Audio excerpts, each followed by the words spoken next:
Hello, नमस्कार दोस्तों, कैसे हो? बढ़िया हो? एकदम फर्स्ट क्लास, वेरी गुड। ऐसे ही रहना है आपको, बिल्कुल स्वस्थ तंदुरुस्त, शरीर से भी और मन से भी। आज अपन बात करने जा रहे हैं 4.2 10th क्लास की 4.2 4.1 एक्सरसाइज का क्वेश्चन नंबर 2 है। एक क्वेश्चन अपन कर चुके, सेकंड क्वेश्चन है और टॉपिक का नाम है क्वाड्रेटिक इक्वेशन। तो फर्स्ट क्वेश्चन कर चुके हैं, आपको मोटा मोटी समझ में आ गया होगा कि क्वाड्रेटिक इक्वेशन बोलते किसको है। समझ में आ गया? बिल्कुल। नहीं आया तो देख लेना एक बार, और देख लोगे ना? हाँ, देखना ही है। अब ये तो इंपॉर्टेंट है, इसमें से आप लिख लो 100% क्वेश्चन आएगा आपका, 100% क्वेश्चन आएगा इसमें से, क्योंकि ये है ही इतना important question, second number question. तो आज अपन 4 ही सॉल्व करेंगे, लेकिन बिल्कुल तसल्ली से आपको देखना है, ध्यान से देखना है, तभी तो मार्क्स आएंगे। और सिंपल है, बहुत ही ज्यादा सिंपल, कुछ है नहीं, आपको इक्वेशन फ्रेम करना है और कुछ नहीं करना है। चलो बिना समय गवाए अब अपन टॉपिक पे आते हैं। देखो क्या है, एक द्विघात समीकरण का रूप बनाना है। तो द्विघात समीकरण का मतलब क्वाड्रेटिक इक्वेशन, मतलब ऐसा इक्वेशन फ्रेम करना है जिसमें पॉलिनोमियल की जो डिग्री है वो कितनी हो? 2। कितनी हो? 2। अब देखो क्या लिखा है, एरिया ऑफ रेक्टेंगुलर प्लॉट। एक रेक्टेंगुलर है मतलब आयताकार प्लॉट है ना, ये प्लॉट है, ये आयताकार प्लॉट है जिसकी अपोजिट साइड इक्वल होती है। इसका एरिया दे रखा है, इसका क्या दे रखा है? एरिया कितना दे रखा है? 528 मीटर स्क्वायर। अब अपने को फाइंड क्या करना है? अब इसके इसको तो बोलते हैं लेंथ यानी लंबाई, और इसको बोलते हैं चौड़ाई, इसको बोलते हैं ब्रीड्थ बोलो या चौड़ाई बोलो। तो एरिया क्या होता है? लेंथ इंटू ब्रीड्थ, ये एरिया होता है। हाँ, फॉर्मूला तो देखो क्या लिखा है, length is 1 more than twice of breadth. तो अपन ब्रीड्थ के कंपैरिजन में लेंथ को बताया कि उसकी जो लंबाई है वो चौड़ाई की दुगुने से भी एक ज्यादा है। सपोज करो अगर चौड़ाई 5 है तो लंबाई कितनी होगी? 5 का दुगुना 10 और एक और जोड़ो 11। तो सिंपल है। अभी हम लिख लेंगे लेट, क्या करेंगे या solution, let the breadth is x metre. देखो मीटर दे रखा है तो x मीटर। अभी length, then length will be, length कितनी हो जाएगी? इसकी दुगुनी और +1 मीटर, इतनी बोला है ना। इसके दुगुने से एक ज्यादा क्या है? 1 मोर, तो 1 मोर किससे? देन ट्वाइस, ट्वाइस का मतलब दोगुना, ट्वाइस का मतलब दुगुना। अब फिर क्या बोला है? इसका प्रोडक्ट तो ये दे रखा है। अब देखो वी नो कि area is equal to length into breadth, length into breadth. Area अपने को दे रखा है, एरिया कितना है आपका? हाँ, तो पहले लेंथ कितनी? x इंटू ये हो गया 2x + 1। तो ये तो हो गई आपकी ब्रीड्थ, ये हो गई लेंथ। इक्वल में आपको दे रखा है 528 दे रखा है, बिल्कुल। अब अपने को ये सिद्ध करना है कि ये है वो इसके इक्वल है। अब इसको मैं इससे मल्टीप्लाई कर दूं तो x को 2x से मल्टीप्लाई किया तो ये हो गया 2x का स्क्वायर, प्लस x को 1 से मल्टीप्लाई किया तो x इक्वल टू 528। तो अपन ने क्या लिखा? 2x स्क्वायर प्लस x, अब इसको इधर ले आओ तो -528 इक्वल टू 0। बस आपको सिर्फ समीकरण बनाना है, सॉल्व नहीं करना है, सॉल्व नहीं करना है। अब ये फर्स्ट था। अभी सेकंड देखो कि product of 2 conjugative positive integer. देखो इसमें क्या है? प्रोडक्ट का मतलब क्या है? गुणा किसका? 2। कंजुगेटिव का मतलब लगातार। पॉजिटिव इंटीजर है ना, ये पॉजिटिव इंटीजर है ना, ये है पॉजिटिव इंटीजर।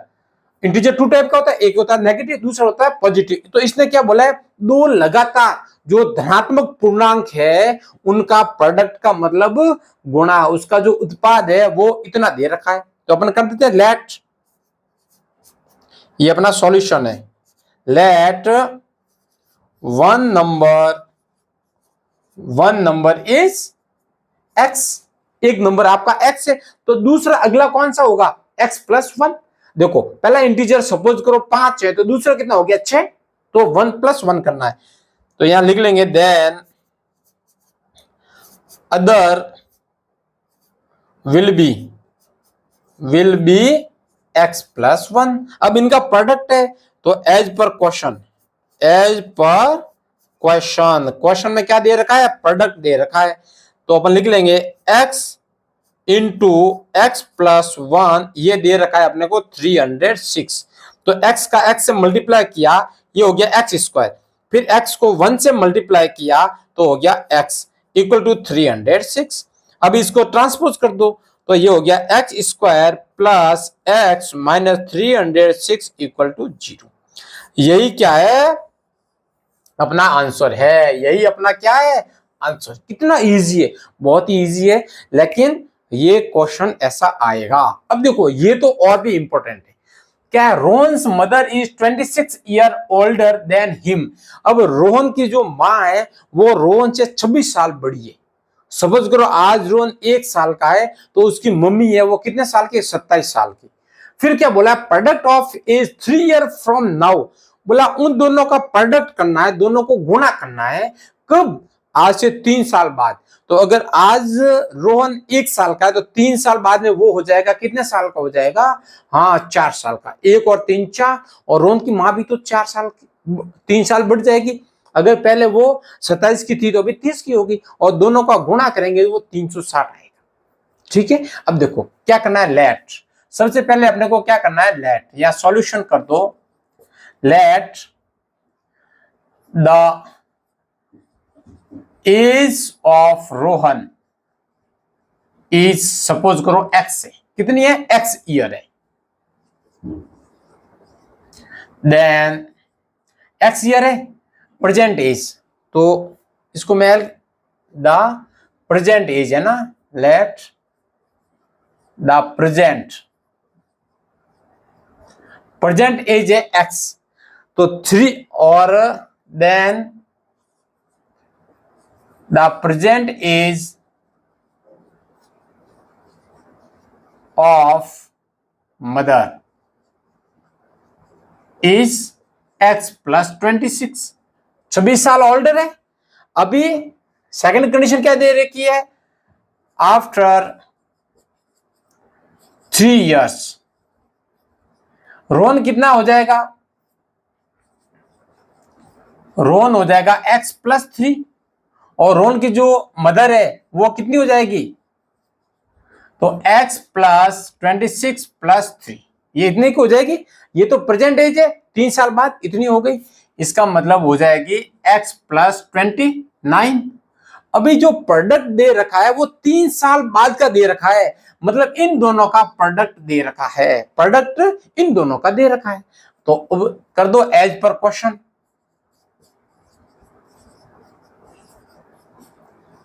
क्या दे रखा है, x प्लस 3 इसका, और x प्लस 29 का जो प्रोडक्ट है वो 360 के इक्वल है। अब देखो x को x से मल्टीप्लाई किया तो x स्क्वायर, अभी x को 29 से किया तो 29x, अब 3 को x से किया तो 3x, और 3 को 29 से किया तो ये हो गया 87। कितना हो गया, 87, और ये हो गया इक्वल टू 360। अब इसको इधर ट्रांसपोज कर दो। अब देखो ये x स्क्वायर है, 29 और 3 कितना हो गया, 32x, और ये 87 है, ये इधर आएगा तो माइनस का हो जाएगा, तो इसमें से इसको निकाल दो। 360 में से 87 को घटा दो, तो ये हो गया 7 और 2, 273, माइनस का 273 इक्वल में 0। तो ये देखो क्वाड्रेटिक इक्वेशन आ गया, क्योंकि इसकी पावर कितनी है, 2। सिंपल है। अब इसको देखो, इसमें क्या लिखा हुआ है, एक ट्रेन है वो कांस्टेंट स्पीड से चल रही है, अपने को पता नहीं है स्पीड कितनी है, लेकिन वो एक कांस्टेंट स्पीड से चल रही है, और कितना डिस्टेंस कवर कर रही है, 480 किलोमीटर वो चल रही है। फिर क्या हो गया, if speed had been less, अगर स्पीड को थोड़ा कम किया जाए, जैसे पहले चल रही थी अपने को पता नहीं है, लेकिन स्पीड से 8 किलोमीटर पर घंटा अगर कम कर देते हैं तो 3 घंटा अधिक लगेगा। सपोज करो 480 किलोमीटर है, इसको पहले है ये जो 8 आवर में कंप्लीट कर रही थी, ठीक है। अभी जो है वो 3 घंटा एक्स्ट्रा लगेगा, मतलब 11 आवर्स लगेगा। डिस्टेंस सेम है लेकिन स्पीड कम होने से 3 घंटे बढ़ गए। तो अपने को ये निकालना है कि क्या क्वाड्रेटिक इक्वेशन कैसे फाइंड आउट करनी। तो देखो ये अपना सॉल्यूशन है। क्या लेट द स्पीड, पहले स्पीड कितनी थी, ये तो है फर्स्ट कंडीशन। ये कौन सी है, फर्स्ट कंडीशन में स्पीड सपोज करो x किलोमीटर है, स्पीड कितनी है x किलोमीटर। अब स्पीड x किलोमीटर है तो अपने को टाइम निकालना पड़ेगा, और अपने को पता है टाइम का जो फॉर्मूला है निकालने का वो क्या है, डिस्टेंस अपॉन स्पीड।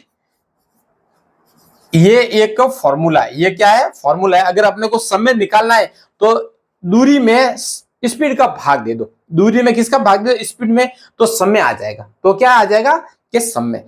तो टेकन अपने को पता नहीं है तो टाइम का मतलब क्या हो गया, ये देखो डिस्टेंस है अपॉन में ये कर दिया, ये तो डिस्टेंस है, ये वाली कहां गई डिस्टेंस, हाँ ये डिस्टेंस दे रखी है ना अपने को, ये ट्रेवल डिस्टेंस, और ये x किलोमीटर स्पीड, तो डिस्टेंस में स्पीड का भाग दे दिया। अभी सेकंड कंडीशन क्या दे रखी है कि स्पीड ऑफ ट्रेन x-8 होगी, स्पीड कम होगी ना, पहले जो थी उससे 8 किलोमीटर पर घंटा क्या कर दी, स्पीड कम कर दी, स्लो कर दी। तो अभी स्पीड ये है, सेकंड कंडीशन में स्पीड ये है। फिर क्या है, तो अब टाइम कितना लगेगा, तो अपना वही है, कौन सा, अगर पहले से कितना 3 घंटा ज्यादा लग रहा है ना, पहले जो टाइम लग रहा था उससे 3 घंटा, पहले टाइम ये लग रहा था, अभी 3 घंटा और लग रहा है, ठीक है। अब क्या हो गया, अभी जो डिस्टेंस वो कितनी होगी, तो इसका फॉर्मूला अपना वही है। तो डिस्टेंस का अगर फॉर्मूला निकालना है तो ये डिस्टेंस का फॉर्मूला है, ये डिस्टेंस का फॉर्मूला इसी से निकला है कि ये जो है डिस्टेंस के अगर स्पीड इसके इक्वल में आ गया तो स्पीड इंटू टाइम। ये देखो डिस्टेंस का फॉर्मूला क्या आ गया, स्पीड इंटू टाइम, ठीक है। अब देखो ये डिस्टेंस तो ये है, स्पीड कितनी है x-8 सेकंड वाले की, और सेकंड वाले का टाइम कितना लिया है ये। अब इसको क्या कर दो, मल्टीप्लाई कर दो, क्या कर दो, मल्टीप्लाई कर दो। तो अगर मैं इसको उस साइड में लिख दूं, ये जो है इसको मैं इस साइड में लिख लेता हूं, ताकि अपने हैबिट पड़ी हुई है, अपने क्या है हैबिट पड़ी हुई है उस साइड में लिखने की। अब इसको मल्टीप्लाई कर दो, क्या कर दो, मल्टीप्लाई कर दो। x को मैं इससे मल्टीप्लाई करता हूं, देखो यहां लिख लो क्या थोड़ा, इसको मैं मिटा देता हूं, इसको मैं मिटा देता हूं ताकि आपको यहां इसका तो ये भाई यहीं से काम खत्म है। अब यहां से मैंने इधर लिख लिया, क्या है, x को मैं इससे मल्टीप्लाई करता हूं तो देखो 480 अपॉन x इंटू एक्स, ठीक है। फिर क्या x को मैंने इससे मल्टीप्लाई किया प्लस 3x, अब ये माइनस को इससे मैं मल्टीप्लाई करूंगा तो माइनस 480 इंटू 8 अपॉन x, और फिर मैंने माइनस 8 को इससे कर दिया तो माइनस 24, ये इक्वल होगा 480 के। अब देखो इस x से तो ये x कट गया, ठीक है, तो ये तो हो गया 480। अभी ये है अपना है प्लस 3x। अब देखो 8 को इससे मल्टीप्लाई करेंगे तो माइनस 0, 8 8 जा 64, 6 और 32 और 6 हो गया 38, और अपॉन में आ गया अपना x, ये x है माइनस। अब देखो माइनस का ये 24 है, अगर 480 को मैं इस तरफ ले आता हूं तो ये भी माइनस में जुड़ जाएगा, तो ये हो जाएगा अपना 4 0 और 5 इक्वल टू हो गया 0। अब देखो ये x है ना, इस x को अगर ये नीचे है तो मैंने पहले भी बताया है, इस x को हटाना है तो इसके अलावा बाकी से मल्टीप्लाई करो। तो इस x को मैंने इससे मल्टीप्लाई किया तो ये हो गया 480x, प्लस इसको मल्टीप्लाई किया इससे तो ये हो गया 300x स्क्वायर। इससे नहीं करना है क्योंकि इसके तो अपॉन में ये है ही है, -504x इक्वल टू 0, क्योंकि x को 0 से मल्टीप्लाई किया तो 0 हो गया, क्योंकि ये एलसीएम लिया सभी का। अब देखो इसको थोड़ा रीअरेंज करते हैं, कैसे करते हैं? 3x² को तो अपन सबसे पहले लिखते हैं, ये लो। अभी देखो एक ये और ये दोनों लाइक टर्म है कि नहीं है, इसमें भी x है, इसमें भी x है, तो अगर वेरिएबल सेम है तो उसको बोलते हैं लाइक टर्म। लाइक टर्म को आपस में जोड़ सकते हैं, आपस में घटा सकते हैं। तो ये 504 में से 480 गया तो पीछे कितना रहा? 24, तो -24x, ठीक है। अब ये रह गया -3840 इक्वल टू 0। तो देखो ये क्वाड्रेटिक इक्वेशन हुई कि नहीं हुई? ये होगी ना क्वाड्रेटिक इक्वेशन। तो ये थोड़ा सा लेंथी था, लेकिन ऐसा नहीं है कि ये इम्पॉसिबल नहीं है, ज्यादा डिफिकल्ट नहीं था, ज्यादा डिफिकल्ट नहीं था। अरे सर वो तो भूल ही गए, कौन सा? वही वाला इंपोर्टेंट कौन सा है? ये लो भाई, आज का इंपोर्टेंट क्वेश्चन ये है, आज का इंपोर्टेंट क्वेश्चन ये है। और ऐसा क्वेश्चन आप देखना, सारे जो कंपटीशन एग्जाम में भी ऐसा क्वेश्चन आएगा, और फिर उसमें क्या अपने को निकालना पड़ता है, रोन की एज भी निकालनी पड़ती है और उसके मदर की भी एज निकालनी पड़ती है। तो एक स्टेप थोड़ा एडवांस में अपन करेंगे, उसको भी निकालेंगे, डोंट वरी अबाउट इट। बाकी मस्ती से चल रही छुट्टियां, हाँ, लेकिन इनको भूलना नहीं है। तो ये 4.1 का आपका सेकंड क्वेश्चन भी पूरा हो गया। इसका मतलब आई थिंक 4.1 कंप्लीट। कल अपन करेंगे 4.2, ठीक है। तो इसका ये इंपॉर्टेंट क्वेश्चन है, इसको आप नोट कर देना, ठीक है। बिल्कुल, आज इतना ही। जय हिंद, जय भारत।